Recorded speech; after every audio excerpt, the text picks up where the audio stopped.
성경 181면에, 제가 가지고 있는 성경은 신약 성경 181면에 요한복음 19장 17절부터 27절 말씀까지입니다.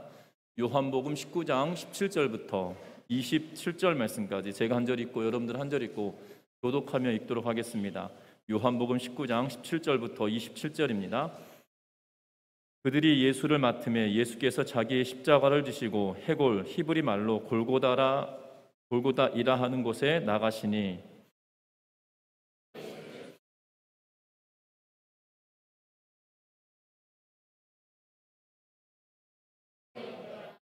빌라도가 패를 써서 십자가 위에 붙이니 나사렛 예수 유대인의 왕이라 기록되었더라.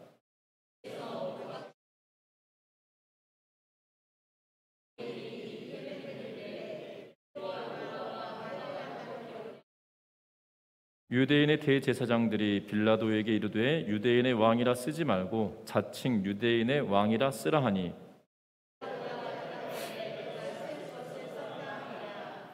군인들이 예수를 십자가에 못 박고 그의 옷을 취하여 네 깃에 나눠 각각 한 깃씩 얻고 속옷도 취하니 이 속옷은 호지 아니하고 위에서부터 통으로 짠 것이라.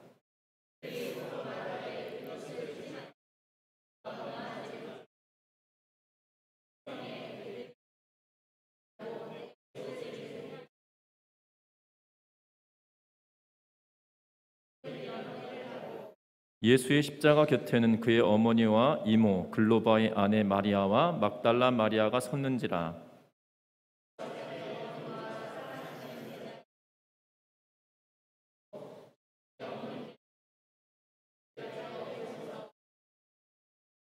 같이 읽습니다. 또 그 제자들에게 이르시되 보라 내 어머니라 하신대 그때부터 그 제자가 자기 집에 모시니라. 아멘. 우리 인사 나누고 말씀 나누겠습니다. 사랑하고 축복합니다.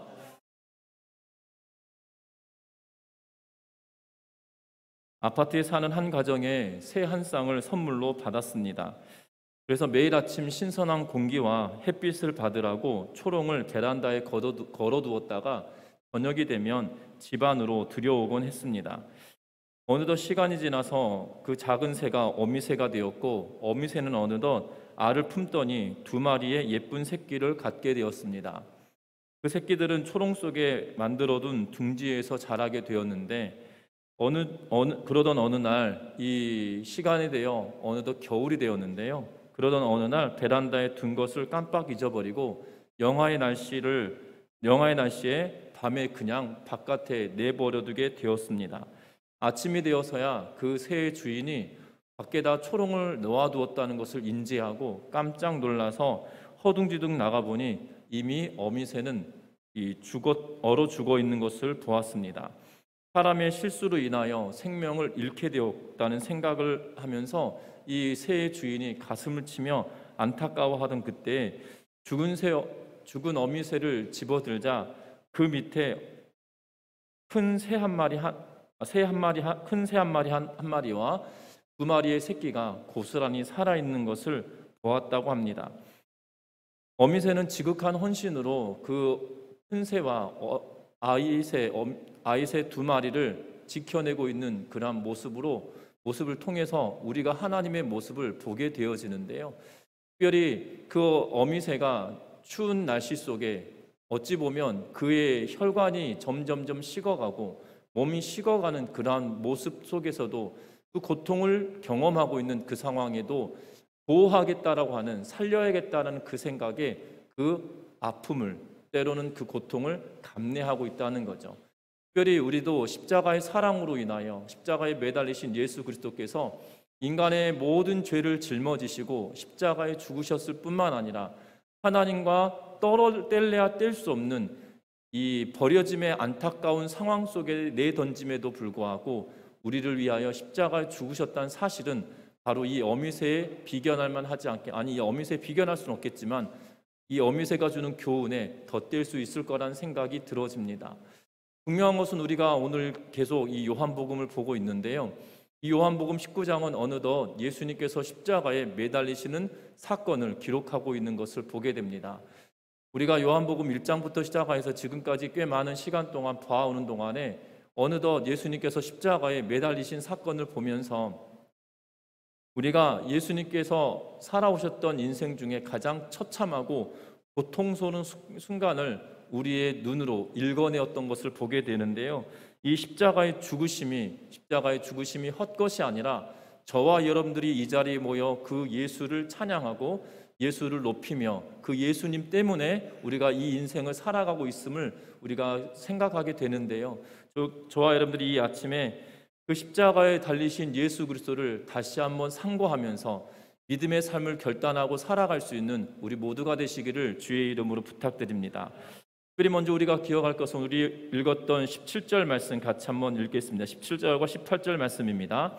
그들이 예수를 맡음에 예수께서 자기의 십자가를 지시고 해골 히브리 말로 골고다이라 하는 곳에 나가시니 그들이 거기서 예수를 십자가에 못 박을새 다른 두 사람도 그와 함께 좌우편에 못 박으니 예수는 가운데 있더라. 아멘. 오늘 본문에 보면 유대 종교 지도자들이 빌라도에게 압력을 행사하고 군중을 선동하여서 예수를 십자가에 못 박게 되어지는 그러한 일들을 하게 됩니다. 특별히 17절에 보니까 그들이 예수를 맡았다라고 이야기하며 빌라도로부터 예수를 내어받았다라는 의미로 이야기하고 있는 것을 보게 됩니다. 그러면서 예수께서는 십자가를 친히 지시고 해골이라고 하는 골고다라고 하는 곳으로 나아가고 있음을 성경은 이야기하고 있습니다.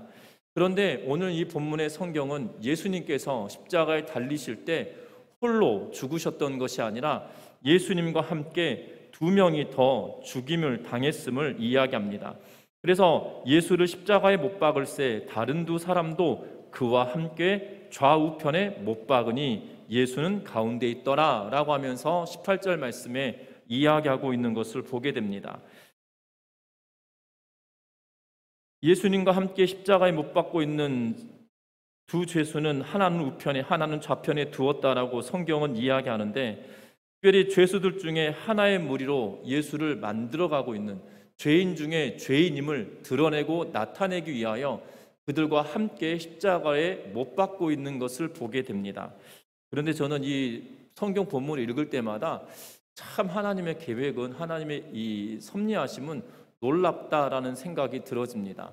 어떻게 보면 이 세 명이 한꺼번에 십자가를 지게 되는 사건이잖아요. 예수님을 포함한 두 명의 죄인이 십자가에 매달리는 그러한 형국인데, 이 자료를 찾아보니까 왜 예수님이 가운데에 있는지 그 내용에 대하여 추측은 하고 있는 사람들이 있는데, 정확하게 이러한 이유로 예수님께서 가운데에 매달리셨다라고 하는 단정짓는 분이 없는 것 같아요. 그냥 추정컨대 그냥 이 당시 로마 사람들이 가운데에 세워두는 것은 가장 이 악독하다는 의미로 세워두었을 거로 추정을 할 뿐이지, 어떤 단서가 있거나 이 자료를 가지고 가운데 있는 사람이 가장 악한 사람이다라고 말하지 않다는 거예요.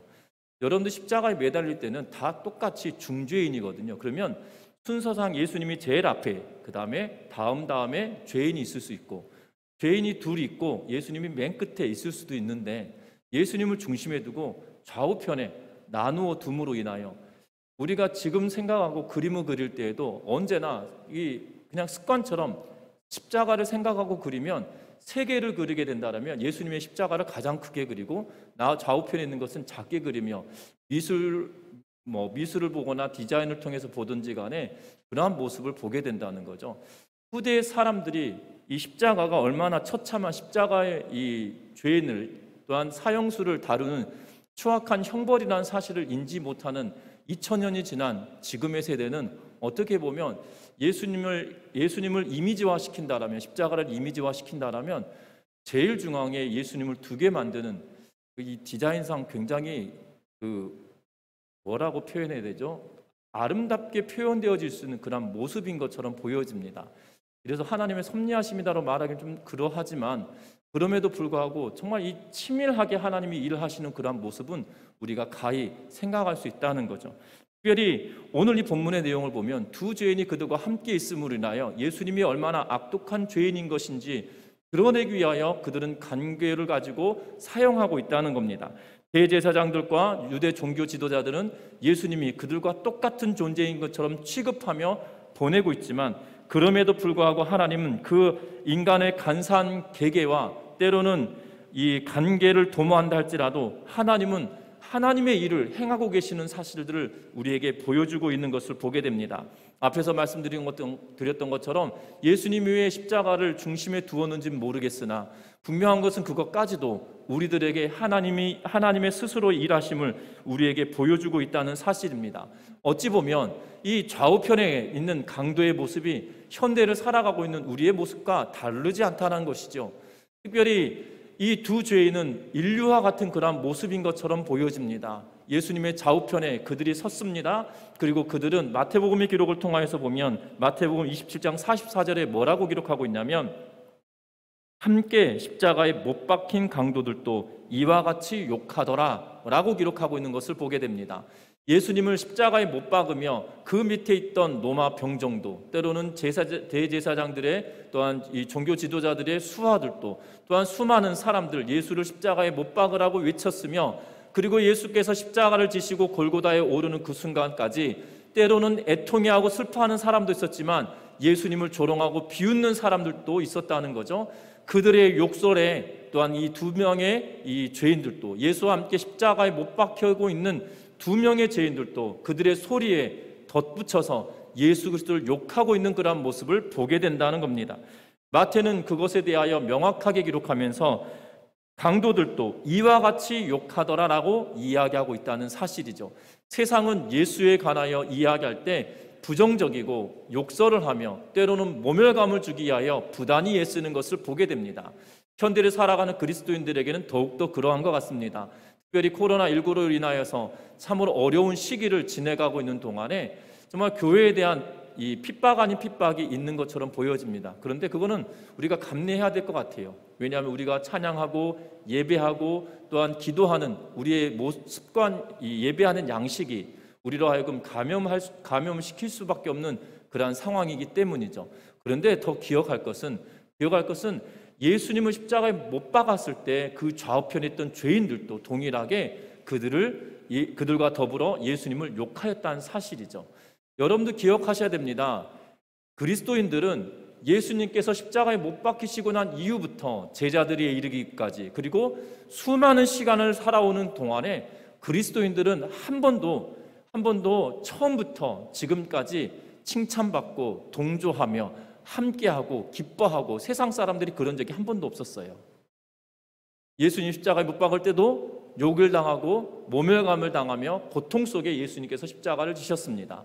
뿐만 아니라 그의 제자들도 동일하게 모든 사람들이 예수의 복음이 증거되어질 때 기뻐했던 것이 전혀 아니었다는 거죠. 사도들이 복음을 전하던 예루살렘 교회도 핍박당하여서 교회가 흩어졌던 것을 보게 됩니다. 예루살렘 교회는 수많은 사람들이 모여있던 교회죠. 지금처럼 건물이 있고 그곳에 모여서 예배하는 사람들이 있진 않았지만 분명한 것은 그들이 예루살렘 교회 그러면 적어도 8,000명 이상 되는 수많은 성도들이 있었다는 거죠. 그런데 그들이 핍박을 당하여 흩어지게 되었다라고 성경은 이야기하고, 그들의 흩어짐으로 말미암아 안디옥에도 교회가 세워지고 안디옥에서 바울과 바나바가 선교사로 파송되어지는 사건은 사도행전에서 분명하게 기록하고 있다는 겁니다. 바울과 바나바가 선교 여행을 하는 동안에 한 번이라도 그들이 칭송받고 그들이 환영받으며 그들이 이 기쁨으로 그들이 맞이하였던 적이 한 번도 없었다는 거죠. 심지어 데살로니가로 피난 가는 그런 상황까지 벌어지게 되는 것을 보게 되어집니다. 분명한 것은 한 번도 세상은 예수 그리스도에 대하여 호의적인 적이 한 번도 없었다는 사실입니다. 이 같이 죽음을 당하고 있는 죄인들도 똑같았다는 사실이죠. 그런데 누가는 이 두 죄인에 대하여 평가하고 이야기할 때 뭐라고 이야기하고 있냐면, 누가복음 23장 39절부터 34절 말씀까지 통하여서 보면 이렇게 말합니다. 달린 행악자 중 하나는 비방하여 이르되 네가 그리스도냐 아니냐, 그리스도가 아니냐, 너와 우리를 구원하라 하되, 이 달렸던 행악한 사람 중에 하나가 예수님에게 말합니다. 너가 그리스도 아니냐, 그러면 너도 스스로 구원하고 나도 구원 좀 시켜줘봐 라고 예수님을 비웃으며 이야기합니다. 또 다른 한 명은 뭐라고 이야기하냐면 그 사람을 꾸짖어 이르되 네가 동일한 정죄를 받고서도 하나님을 두려워하지 않느냐라고 이야기합니다. 네가 지금 나랑 똑같이 죄를 지고 십자가에 달렸는데 그러면서 너는 지금 하나님을 두려워하지 않느냐라고 이야기하면서 우리는 우리가 행한 대로 마땅하게 보응을 받고 있는 것인데 이 하나님의 이분은 이 사람은 행한 것이 옳지 않은 것이 없었다라고 이야기하면서 마태는 이 사람 둘 다 예수님을 욕하였다고 하지만 누가는 둘 중에 하나는 그가 바뀌었다라고 이야기합니다. 그러면서 42절에 뭐라고 이야기하냐면 예수여 당신의 나라에 임하실 때 나를 기억하소서 하니 예수께서 이르시되 내가 진실로 네게 이르노니 오늘 내가 나와 함께 낙원에 있으리라 하니라 라고 이야기하며 한 양쪽 편에 있던 이 죄인들이 예수를 욕하며 비방하였으나 결국 누가는 평가할 때 그 중에 하나는 예수 그리스도께로 마음을 돌리고 그를 나의 주 나의 하나님으로 모셔드렸던 사건이 있었다라고 이야기하고 있다는 거죠. 양쪽 편에 있던 두 죄인이 세상의 사람들과 똑같아요. 현대를 살아가는 우리들의 모습과 똑같은 걸 보게 됩니다. 저와 여러분들도 예수를 알기 전에, 예수를 믿기 전에는 우리도 똑같이 행악자들과 같이 예수를 핍박하고 박해하던 자들이었다는 사실이죠. 그러나 저와 여러분들이 예수를 알고 난 이후에는 어느 순간 우리가 예수 그리스도를 나의 주와 나의 하나님으로 모셔드리고 살아가고 있다는 사실을 기억하셨으면 합니다. 저는 모태신앙입니다. 나기 전부터 어머니 뱃속에서부터 신앙생활을 해왔기 때문에 행악자처럼 처음부터 예수를 부인하거나 핍박하는 자는 아니었을 수도 있으나 그런데 잘 생각해 보면 제가 인격적으로 예수 그리스도를 만나기 전에는 신앙생활할 때 그냥 아침에 밥 먹고 나면 은하철도 999를 봤어야 되는데 엄마가 밥 먹고 내쫓으면 그냥 화가 나서 교회 왔던 것 같아요. 그러니까 엄마가 밥 먹고 내쫓으면 진짜 화가 나서 아침부터 진짜 내일 학교 가가지고 은하철도 999 이야기를 해야 되는데 친구들하고 이야기할 때 그 거리가 있어야 되는데 이러면서 막 화를 내고 신경질을 내면서 교회에 왔던 기억이 납니다. 그러면 그 분노에 차가지고 예배 딱 들어오면 꼭 선생님들이 그러셨어요. 교회 먼저 오면 기도부터 해야 돼. 그러면 그 습관 따라 기도하는데 이렇게 기도하죠. 하나님 참 나쁩니다. 이 어린 나이에 은하철도 999도 못 보게 하십니까? 이러면서 그렇게 기도했던 기억이 아직도 있습니다. 그러니까 어린 마음에 그랬던 기억이 있는데요. 중요한 것은 원망하지 못하게 하나님께서 어느 순간 저희 집 TV를 없애버리시더라고요. 고장나게 하셔서. 그대로 TV를 몇 년 동안 TV 자체를 아버지께서 구입하지도 않으시고 에휴 잘됐다 이러시면서 아버지는 신문 보시면서 세상의 일들을 다 이해하시니까 아이들이 뭐 신문을 봅니까? 제가 뭐 신문을 보겠습니까? 하여튼 그랬던 기억이 납니다. 하나님께서는 이 원망하지 말라고 아예 이 TV를 없애버렸던 기억이 나는데 중요한 것은 우리도 마찬가지죠. 모태신앙인이든 아니든지 간에 모태신앙인도 똑같습니다. 예수 그리스도를 만나기 전은 행악한 자들이 예수 양편에서 욕하며 그들을 비방하고 예수를 비방하였던 그러한 자리에 서 있었던 자들이라는 거죠. 그런데 우리는 어느 순간 예수 그리스도를 나의 주 나의 하나님을 모시고 나의 신앙 고백을 하며 내가 주의 은혜로 살아갑니다라고 말하고 고백하는 그 순간이 있었다는 사실이죠. 저와 여러분도 기억했으면 좋겠습니다. 우리도 똑같았던 존재였다는 거예요.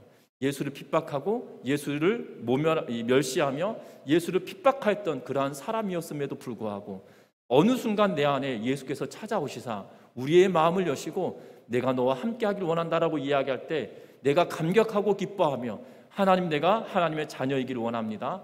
주께서 하나님 나라에 계실 때 나도 그곳에 있기를 원합니다라고 하며 고백하고 있는 이 행악자처럼 우리의 인생이 바뀐 것은 아닌지 우리가 고백해 봐야 된다는 것입니다.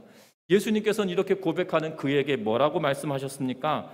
누가복음 23장 43절에 내가 진실로 네게 이르노니 오늘 네가 나와 함께 낙원에 있으리라 라고 말씀하시며 너에게는 구원이 있다라고 말씀하고 계시는 것을 보게 됩니다. 우리가 예수를 믿고 난 이후에 우리는 어떻게 보면 우리의 인생에 가장 기뻤던 순간일 걸로 기억됩니다. 저도 예수 그리스도를 인격적으로 처음 만났을 때 정말 세상이 무너질 것 같은 그런 고통이었던 것 같아요. 내가 이렇게 죄인이었구나라는 사실을 깨닫고 내가 어떻게 해야 되나라고 하며 울부짖으며 하나님께 기도할 때 예수 그리스도께서 나의 주인 되셨다는 사실, 예수께서 나의 죄를 위해 십자가에 죽으셨다는 사실이 믿어지고 나고 난 이후에 인생이 바뀐 것 같아요. 눈이 바뀐 것 같아요. 그리고 나서 얼마 안 있다가 다시 돌아오긴 했으나 분명한 것은 예수 그리스도 인격적으로 만나고 난 그 순간에는 세상엔 더할 나위 없는 기쁨이 우리에게 주어졌음을 기억합니다. 어떻게 보면 우리의 인생의 축제와 같았고 잔치와 같았던 그 순간이 있었다는 거예요. 비록 이 행악자는 십자가에 매달리며 고통 속에 있었다 할지라도 그의 마음에는 네가 오늘 나와 함께 낙원에 있겠다라고 하셨던 이 말씀에 그의 고통 속에서도 기쁨이 충만하게 되어질 거라는 생각이 들어집니다. 분명한 것은 베드로전서 2장 24절에 뭐라고 기록하고 있냐면 친히 나무에 달려 그 몸으로 우리 죄를 담당하셨으니 이는 우리로 죄에 대하여 죽고 의에 대하여 살게 하려 하심이라 그가 채찍에 맞음으로 너희는 나음을 얻었나니 라고 기록하면서 예수 그리스도께서 십자가에 죽으신 그 사건으로 인하여 우리가 나음을 얻었다라고 이야기하며 그 예수 그리스도를 맞아들이는 그 백성들에게는 하나님의 은혜가 충만하게 되어질 거고 하나님의 구원하심의 손길이 우리에게 있다는 사실을 기억하며 살아가는 우리 전미중앙교회 모든 성도님들 되시기를 주의 이름으로 부탁합니다.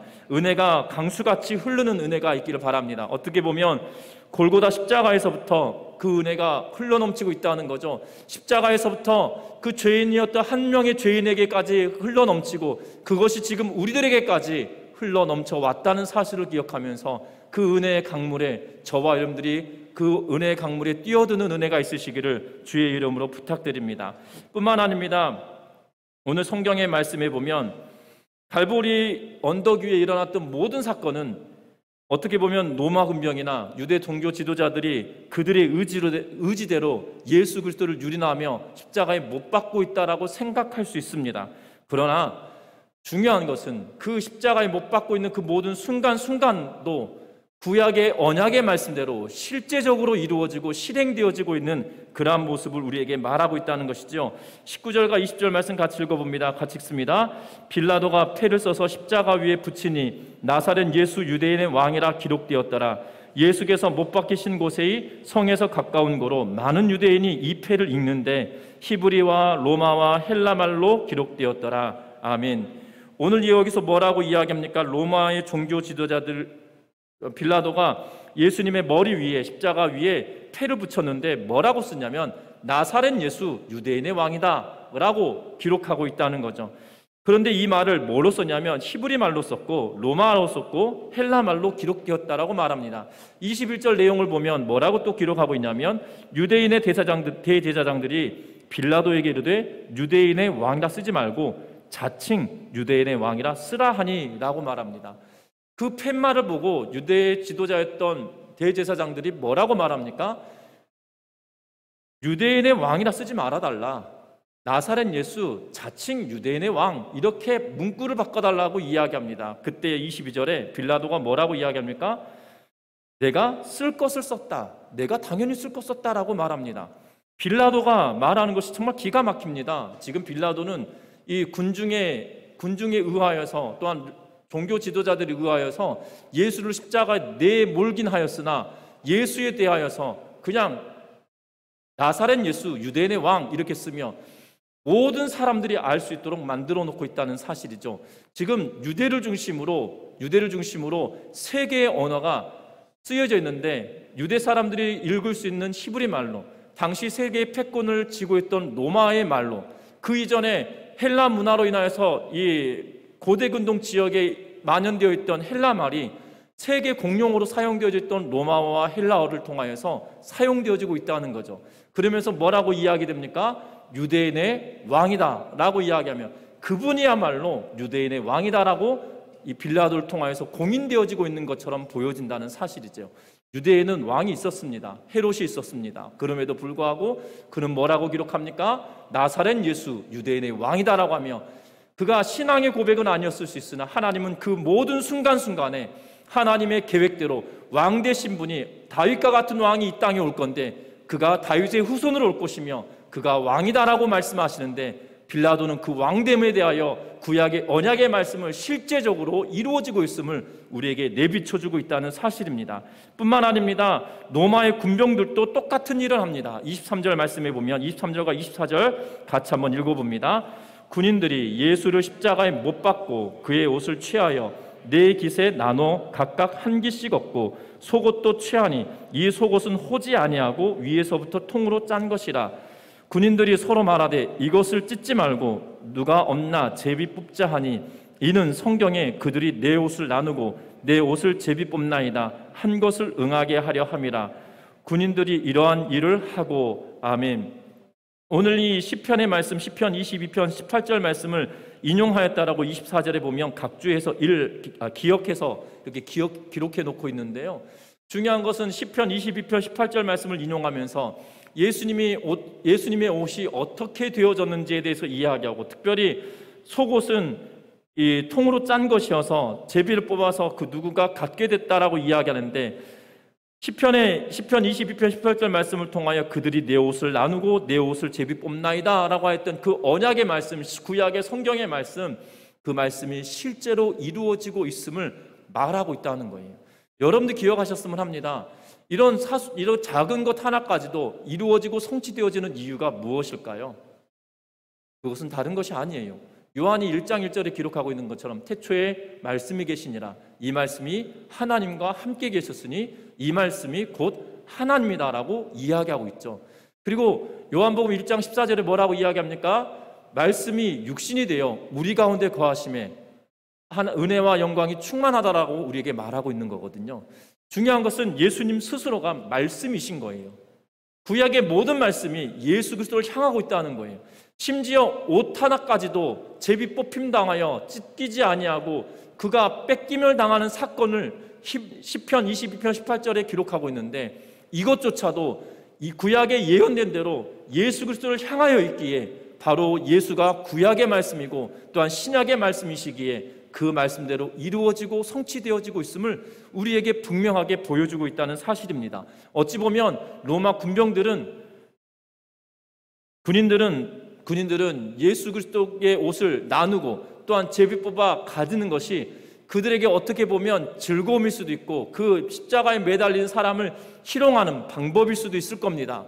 그럼에도 불구하고 그 모든 일련의 과정이 바로 말씀이 예수 그리스도를 향하고 있다는 사실을 우리에게 증명하며 말씀이 실제적으로 이루어지는 사건임에 대하여 우리에게 말하고 있다는 것이지요. 여러분들 기억하셨으면 합니다. 하나님의 말씀은 능력 있습니다. 왜 능력 있냐면 하나님의 말씀은 살아있고 운동력 있다라고 히브리서에서 우리에게 분명하게 말씀하고 있기 때문이죠. 분명한 것은 그 능력의 말씀이 우리에게 주어졌다는 거예요. 저와 여러분들에게 주어졌기에 예수 그리스도를 나의 주 나의 하나님으로 모셔드리게 되어졌고, 그 말씀을 믿었기에 우리가 구원받은 하나님의 백성이라는 사실을 우리가 인정하게 되어지고, 그것 때문에 우리가 이 자리에 모여서 예배하고 있다는 거죠. 그런데 중요한 것은 하나님의 말씀이 내 삶 가운데 그 이후로, 구원에 관한 이후로 어떠한 영향력을 미치고 있는지 우리 자신을 다시 한번 살펴보아야 된다는 겁니다. 하나님의 말씀이 내 삶과 동떨어진 인생을 살고 있다라면 우리는 어찌 보면 하나님과 상관없는 삶을 살고 있다라고 여겨질 수도 있다는 거예요. 여러분들 기억하셨으면 합니다. 하나님의 말씀은 실제적이고 하나님의 말씀은 능력 있다는 거예요. 그 말씀을 의지하고 살아가는 우리 전미중학교의 모든 성도님들 되시기를 주의 이름으로 부탁드립니다. 시편 22편의 말씀이 실제적으로 이루어졌던 것처럼 이 언약의 말씀이 내 삶 가운데 실제적으로 이루어지게 되어진다는 거예요. 그런데 우리가 신앙생활하면서 우리는 기적을 체험하길 바랍니다. 어떤 문제가 생기면 기적적으로 뭔가 이루어지기를 바랍니다. 그러므로 인하여서 내가 응답되어졌다는 그 기쁨이 나에게 충족되어져서 그걸로 인하여서 내가 체험하였다라고 말하기도 합니다. 성경은 그것을 체험이라고 말하고 있지 않아요. 성경이 말하는 그리스도인들의 체험은 하나님의 말씀이 내 삶 속에 실제적으로 이루어지고 있느냐, 이것을 이야기하고 있어요. 그것이야말로 기적 아니겠습니까? 말씀이 육신이 되어 우리 가운데 거하심에 하나님의 은혜와 영광이 충만하다고 하시는 이 말씀이 내 삶 가운데 이루어지고 있는지 이루어지고 있지 않은지, 그것이 우리 신앙생활의 진짜의 모습이라는 거예요. 뭔가 기적이 나타나고 기도가 응답되어져서 감사합니다라고 말할 수 있습니다. 그런데 그것이 어느 순간 이것이 그쳐져 버려요. 세상 사람들은 말을 합니다. 뭐라고 이야기하냐면 차를 사면 한 달 동안 행복하다고 말합니다. 그리고 집을 사면 1년은 행복하다고 말합니다. 그리고 아이를 낳으면 3년이 즐겁다라고 말합니다. 동의하시나요? 네. 그렇죠. 3살 때까지는 오죽했으면 4살은 4살부터는 다들 그렇게 표현하지 않습니까? 사춘기가 청소년 시절에 오는 게 아니라 4살에 온 거다. 그래서 4살이어서 사춘기다라는 표현을 쓰기도 하는데요. 그 미운 4살, 죽이고 싶은 7살 이렇게 표현하지 않습니까?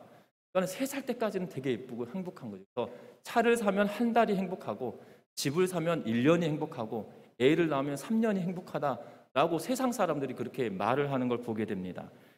그런데 우리가 신앙생활을 할 때 내가 큰 놀라운 기도의 응답을 내가 딱 받았을 때 그것이 얼마나 갈 것 같으시나? 여러분 기억하셔야 될 것은요, 그 기도 응답 받은 걸 여러분 다 한 번만 받으셨습니까? 아니면 지금까지 받아본 적이 없으십니까? 생각해 보십시오. 그 기도 응답이 내 신앙생활에 얼마나 큰 추진력이 되어져서 지금까지 내가 신앙생활하도록 동력이 되고 있냐는 거죠. 않고 그러지 않아요. 그 기도 응답의 기쁨은 잠시 잠깐이고 어느 순간 우리는 기도 응답 받기 이전의 상태로 돌아가 있을 때가 더 많다는 거죠. 그래서 성경은 우리들에게 그 그리스도인들은 다른 것이 아니라 하나님의 말씀이 내 삶에 어떻게 영향을 주고 있냐는 거고, 하나님의 말씀이 내 삶에 실제적으로 이루어지고 있는지 그것에 관심 가지라라고 우리에게 말하며, 그것이 주와 동행하는 삶이다라고 우리에게 말하고 있다는 거죠. 저와 여러분들 기억할 것은 주와 동행하는 삶을 살아내는 은혜가 있으시기를 주의 이름으로 부탁드립니다. 구약의 말씀이 십자가에 매달리는 그 순간에도 이루어지고 성취되었듯이 그 말씀이 현대를 살아가고 있는 저와 여러분들에게도 동일하게 역사하고 계시다는 것을 기억하면서 주의 말씀으로 동행하는 믿음의 성도들 되시기를 주의 이름 부탁드립니다. 그러면서 26절과 27절 말씀에 이렇게 기록합니다. 같이 읽어봅니다. 예수께서 자기 어머니와 사랑하시는 제자가 곁에 서 있는 것을 보시고 자기 어머니에게 말씀하시되 여자여 보소서 아들이니이다 하시고 또 그 제자에게 이르시되 보라 내 어머니라 하신대 그때부터 그 제자가 자기 집에 모시니라. 아멘. 오늘 이 성경의 말씀에 보면 예수님의 어머니 마리아와 또한 그가 사랑하였던 제자를 이 새로운 모자 관계로 맺어주고 있는 것을 보게 되어집니다. 예수님께서 십자가에 지시는 그 순간까지도 그의 어머니 마리아와 그의 제자를 소개하면서, 아니 이미 알고 있었겠죠. 그럼에도 불구하고 새로운 모자 관계를 만들어 주시며 여자여 보소서 아들이니이다 보라 네 어머니다 라고 이야기하며 둘을 새로운 모자 관계로 세워주고 있는 것을 보게 된다는 겁니다. 저와 여러분들도 마찬가지입니다. 예수 그리스도를 믿고 난 이후에 우리의 관계가 바뀌어지게 되었다는 거죠. 제가 초등학교 다닐 때는 세계 인구를 약 45억이라고 이야기했습니다. 세계 인구를 45억이다라고 이야기했거든요. 그런데 어느 순간 제가 2000년대 전후로 이 아이들의 동요 같은 러브송이라고 불려진 거죠. 60억 인구 가운데 너를 만났다 뭐 이런 가사가 있었는데 제가 어제 오늘 계속 찾아보는데 못 찾겠더라고요. 사랑해 널 사랑해 뭐 이렇게 노래를 불렀던 기억이 있는데 60억 인구 가운데 너를 만나게 됐다 뭐 그런 사랑의 노래가 있었던 기억이 납니다. 2000년대 전후로는 어느덧 60억이었어요. 그리고 몇 년 전에는 인구가 70억이다라고 이야기했었습니다. 그런데 세계적인 통계 사이트인 월드 오미터라고 하는 이 사이트에서 전 세계 인구 2021년 4월 9일 22시 기준으로 몇 명이라고 이야기하고 있냐면 78억 5천 명이다라고 이야기하고 있습니다. 저는 얼마 전에 70억이었는데 지금 조만간 80억이 될 것 같은 생각이 들어지는데요. 이 78억에 되는 인구들 가운데 이 수많은 사람들 가운데 저와 여러분들이 한 형제요 한 자매가 될 가능성이 얼마나 될까요? 여러분들 기억해 보십시오. 수많은 사람들 가운데 같은 동네에 살고 있는 사람이다 할지라도 한 곳에 모여서 예배할 수 있는 가능성이 얼마나 되겠냐 이 말입니다. 여러분들 이 전미동에 있는 인구가 얼마인데 그 중에 모여서 예배할 수 있는 인구가 얼마나 되겠냐 이 말이에요. 그런데 그 가운데 저와 여러분들이 이곳에 모여 있다는 것이지요. 예수님께서는 마태복음 12장 50절에 뭐라고 말씀하셨냐면 누구든지 하늘에 계신 내 아버지의 뜻대로 하는 자가 내 형제요 자매요 어머니라 하시더니라고 이야기하면서 형제와 자매에 대하여 그리고 모자지간에 관하여 새로운 것을 정립하고 있는데 뭐라고 이야기하시냐면 아버지의 뜻대로 행하는 자가 형제이고 자매이다라고 하며 새로운 가족관계에 대하여 이야기합니다. 바울은 고린도전서에 뭐라고 이야기하냐면 고린도전서 12장 26절과 27절에 만일 한 지체가 고통을 받으면 모든 지체가 함께 고통을 받고 한 지체가 영광을 얻으면 모든 지체가 함께 즐거워하느니라. 너희는 그리스도의 몸이요 각 지체의 각 부분이라고 이야기하며 교회 공동체가 하나의 몸이다라고 이야기하며 한 지체의 고통이 임하면 온 몸이 고통당하듯이 우리는 하나이다라고 이야기합니다. 그리고 그리스도의 몸이다라고 이야기하고 있는 것을 보게 됩니다. 고린도 교회 성도들이 수많을 텐데 그 중에 한 교회 공동체로 모아지게 되어지고 그들이 한 몸이다라고 이야기하면 바울 또한 동일하게 이야기하고 있다는 거죠. 저와 여러분들도 마찬가지입니다. 저와 여러분들도 예수께서 네 어머니다, 아들이니다 라고 하며 새로운 가족관계를 정립해주고 있는 것처럼 저와 여러분들도 하나님의 백성됨으로 하나님의 뜻을 이루기 위하여 달려가는 한 형제요 자매가 되었다는 사실도 기억하면서 하나의 공동체가 되었음을 기억하는 믿음의 성도들 되시기를 주의 이름으로 부탁합니다. 우리가 이 현대를 살아오면서 교회 공동체 가운데 가장 안타까운 것이 있는데요. 그것이 무엇이냐면 교회 공동체의 아픔을 이야기하고 서로 나누고 기도할 수 있는 그러한 시대가 지나가 버렸다는 거예요. 제가 기억하는 것은 이 아버님이 목회하셨기 때문에 어렸을 적부터 이 어른들이 기도하면서 같이 나눴던 기도 제목들을 기독량으로 들었던 기억이 납니다. 그러면 그분들을 이 기도 제목을 나누고 기도하면 정말 그거 하나만을 위하여서 식음을 전폐하며 함께 기도하였던 분들이 있으셨거든요. 그런데 현대는 그렇게 말하지 않습니다. 내가 고통 속에 있어서 기도하고 싶고 기도해 주기를 당부하고 싶을 사람이 없다는 거죠.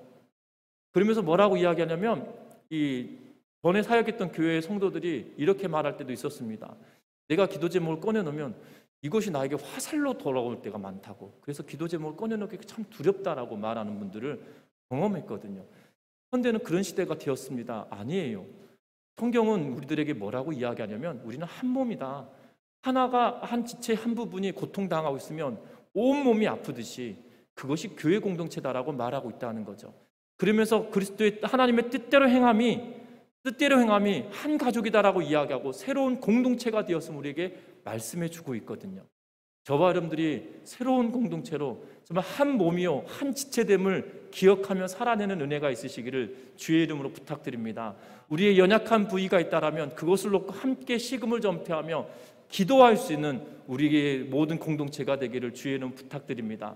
허물이 아니라 함께 감싸고, 허물이 아니라 그것을 위해서 기도하고, 아픔이 아니라 고통이 아니라 함께 기도함으로 인하여서 그것이 우리에게 하나님의 능력을 경험하고 하나님의 일하심을 체험할 수 있는 그러한 기도의 터전과 기회가 될 수 있기를 주의 이름으로 부탁드립니다. 말씀을 맺으려고 합니다. 예수님께서 이 땅에 오셨습니다. 그리고 십자가에 매달리셨습니다. 이 모든 일련의 과정들 통하여서 히브리서는 예수께서 체휼하셨다라고 우리에게 표현합니다.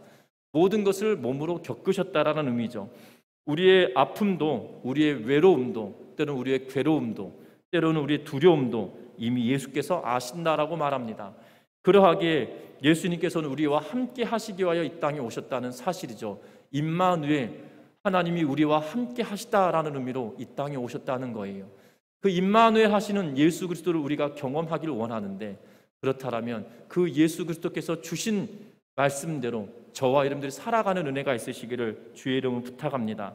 특별히 오늘 이 본문의 말씀처럼 말씀이 실제적으로 이루어지는 그 사건으로 말미암아 저와 여러분들이 하나님의 백성 되었음을 증거하고 있고, 그리함으로 말미암아 새로운 가족관계에 이르렀음을 말씀하고 있기에 저와 여러분들 또한 새로운 공동체 이 전미중앙교회에서 정말 믿음의 경주를 끝까지 감당하며 나아갈 수 있는 은혜가 있길 바라고, 저와 여러분들 통하여서 이 전미중앙교회라고 하는 이 교회 공동체가 정말 하나님의 사랑을 나누고 하나님의 살아계심을 서로 경험할 수 있는 그러한 공동체가 될 수 있기를 주의 이름으로 바라며, 또한 하나님께서 주신 소망 가운데 우리가 날마다 승리하는 믿음의 성도들 되시기를 주의 이름으로 축원합니다.